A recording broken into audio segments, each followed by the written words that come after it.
let's watch the Darth Maul trailer for Steph and I, and then we'll get to it, and then we'll talk about it afterwards. Here's the Darth Maul trailer. Go. Times have changed. That animation, holy shit! Hey, I will show you the galaxy for what it truly is. See things from a new perspective. The animation looks great. Is this what our future holds? Always running. I invite you to look more closely. What are we dealing with? Good question. Okay, so where this is like after. And I offer you an opportunity.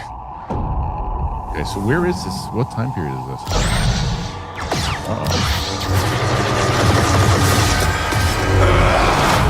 Damn, we're going dark. Maul.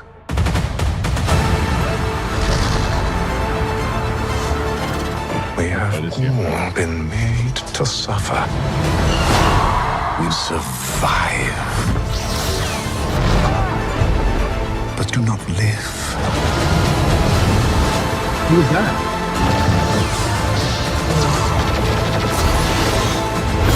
The Emperor wants you dead. Chains can be broken. Hang on! And empires can be shattered.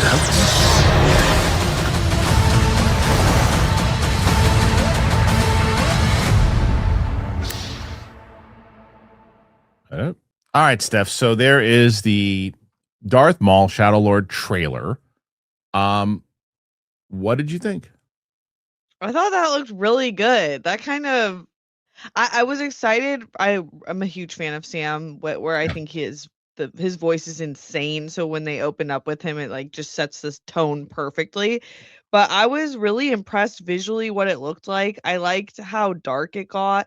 It feels like dark, tonally, honestly, right now, it's like I feel like I have a different view of, well, Darth Maul's always been great because he has so much complexity to his character. And it's like he doesn't really fit in anywhere. I kind of feel like now is such a great time to tell a story like that, where it's like two opposing sides of power are just like failing a lot of people. And then like, where do someone like him end up? I'm excited for it. I thought it looked really good. I like the writing in it too. I think what you did, what I agree with 100%. What I've been saying is, I root for this because I feel like Sam Witwer understands Star Wars even more than some of the creative heads over at Lucasfilm, and he understands, like, he's had to correct people while he was working, to say no, actually you can't do that because of this. And people of super higher level that you figure would know this stuff, he's been the guy to correct them. He's former Schmodown Star Wars champion, and I root for him because he's passionate about this character. It looks dark. I like that. I like that you're not going on a lighter thing with him. You can't, especially during the Empire stuff, because he's on the run. We know what happens when it ultimately leads to the rebel side of this and how he ultimately meets his fate. So what's happening in the interim is interesting in how they're doing it. What I also will say was the animation looks significantly advanced to the other stuff, because I was like, oh, we're just gonna see the same type of animation we've been seeing forever. This is stuff. It looks like it's improved. That's the stuff I like. I just don't care about this anymore, about this time period. I'm like, I know how he dies. I know what the Empire is going to happen. I don't care. It's like, why are we telling? That's what you have the comic books for. I have no interest in it. I'm like, I'm not excited by it. I'm rooting for it because of Witwer. If Witwer wasn't involved and they were doing the Maul thing again, and it's like, why? You got everybody excited in the way that you brought him back, and you did it in a way that made sense. But now it's like it's the same time period again, in between the Empire and this. It's like, I'm bored. I'm just bored.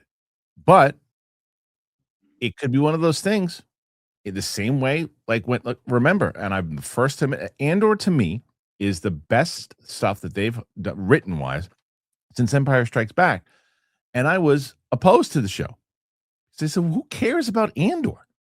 Like, the guy was barely even a flushed out character in Rogue One. What are they giving him a series for? It's like, let's focus on Obi-Wan. And then Obi-Wan comes out and does what Mike's dog did in the bed. And then they get to Andor, and I'm like, holy shit, I wish there was 5 seasons of Andor. So maybe this is the same thing. Maybe it's written so well and it's inside of a time period that I'm so exhausted with, but it's just put together really well and you are invested that I'm like, well, I was wrong. This is probably the best animated show they have so far, but I don't care right now, and maybe I will down the line. Yeah, I think I'm at a place where I'm definitely going to check it out based on the trailer and liking Sam Witwer, and still being a very big fan of Star Wars animation in general. So I'm going to definitely check it out, but I agree and I think most Star Wars fans agree that we're kind of thirsting for a new era and kind of seeing what's the future of Star Wars, because it feels like they've made, the same bed over and over again, and we know that era. Yeah. Yeah, it's like it's just the same stories. It's the same time period. It's the same characters. It's like I get it. Maul and Witwer, they're popular. And Filoni's like, we got to do a series now. No, you don't. You don't. You know what you should do? You should put Sam Witwer in a live action Star Wars movie. Bring in Starkiller. Let's do it. Let's find a way to do it. Bring in Witwer. He's a great actor. Get him out of that voiceover. What are you afraid of? Put him in. He's great. Give him a live action role. The fact that he hasn't had a live action role is crazy. It's weird. Yeah, Crazy. It's weird. Like every other major studio, they'll reuse kind of like the best of the best for different characters. Reuse, they haven't used them once. Just VO, yeah. They've never used him once. It's like, I get it. There are some people who are just voiceover actors. He's not. He's a really good actor, and his likeness is Starkiller. I mean, he is. You don't have to use Starkiller. I think they would be interesting if they actually made that work. But out of all the other stuff that they did, that they maneuvered, like Reva and all this, like these characters that no one really cared about, that there's a connection to what Starkiller did. Find a way to make that work in the way that you brought back Maul, that he got cut in half, and you're like, how did he survive? And then they explained to you, like, okay, so explain that with Starkiller. Bring him in. Yeah. Or just like move on, move into a whole new character space and then bring him in as something new. Or put him in the Kinberg thing. Right. Put him in the Kinberg thing. If that's the case, then move on from this, and how many seasons are we doing of this? Is it just I hope it's one. Me too. Limited series. If it's like a limited series and it's like kind of explores a side that we haven't seen before and gets more in depth in a beloved character, right? That's cool to me, and I would definitely watch that. But if it's like exploring the same time era for 4 seasons, that's a big, like that's a lot of climbing they're gonna have to do to make that totally worth it. And so that's why. But like I said, I think this is the first one also that another reason I root for it is because I'm pretty sure that Witwer is he's a producer on this one.